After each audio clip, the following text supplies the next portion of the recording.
ఈ మధ్యకాలంలో రోడ్డు ప్రమాదాలు విపరీతంగా పెరిగిపోతున్నాయి. ఆందోళన ఎక్కువైపోతోంది. సాఫీగా సాగుతున్నటువంటి ప్రయాణాల్లో క్షణంలో ఒకే ఒక్క క్షణంలో కన్నీటి ప్రయాణాలుగా మారిపోతున్నటువంటి పరిస్థితి ఉంది. ఒక చిన్న నిర్లక్ష్యం, ఒక సెకను ఆలస్యం జీవితాలని ఛిద్రం చేసేస్తోంది.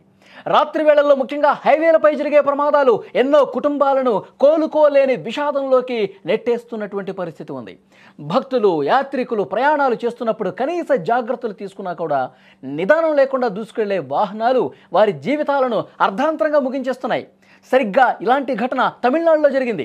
శబరిమల యాత్రకు వెళ్లి తిరిగి వస్తున్నటువంటి తెలుగు అయ్యప్ప స్వాములు రోడ్డు ప్రమాదంలో ప్రాణాలు కోల్పోవటం తెలుగు రాష్ట్రాల్లో విషాద ఛాయలు నింపింది. తమిళనాడులోని ప్రముఖ పుణ్యక్షేత్రం రామేశ్వరంలో ఘోర రోడ్డు ప్రమాదం జరిగింది. రోడ్డు పక్కన ఆపిన కారును ఒక లారీ బలంగా ఢీకొట్టింది. ఈ ప్రమాదంలో 4 అయ్యప్ప మాలధారులు మృతి చెందగా ఒకరు తీవ్రంగా గాయాల పాలైనటువంటి పరిస్థితి ఉంది. విజయనగరం జిల్లా కొరప్ప, కొత్తవలస, మరుపల్లికి చెందిన అయ్యప్ప భక్తులు శబరిమల దర్శనం పూర్తి చేసుకుని తిరుగు ప్రయాణమయ్యారు. వీళ్ళంతా ఒకే కారులో ఆంధ్రప్రదేశ్కు వస్తున్నారు. అర్ధరాత్రి దాటిన తర్వాత సుమారు 2 గంటలవుతోంది. ఆ టైంలో తమిళనాడు రామేశ్వరం సమీపానికి వాళ్ళ దగ్గరగా వచ్చారు. డ్రైవర్ అలసటగా ఉందని చెప్పాడు, కొద్దిగా నిద్ర వస్తుందని చెప్పాడు.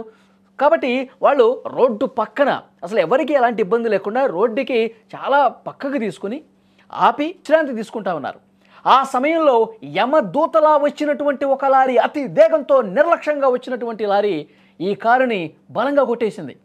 ఈ భయంకరమైనటువంటి ప్రమాదంలో అందులో నిద్రిస్తున్న వాళ్ళు, విశ్రాంతిలో ఉన్నవాళ్ళు 4 అయ్యప్ప భక్తులు ప్రాణాలు వదిలారు. వెంటనే స్థానికులు స్పందించి హుటాహుటిన దగ్గరలోని ఆసుపత్రికి తీసుకెళ్లారు. ప్రమాదంలో మృతి చెందిన వారిని అధికారులు గుర్తించారు.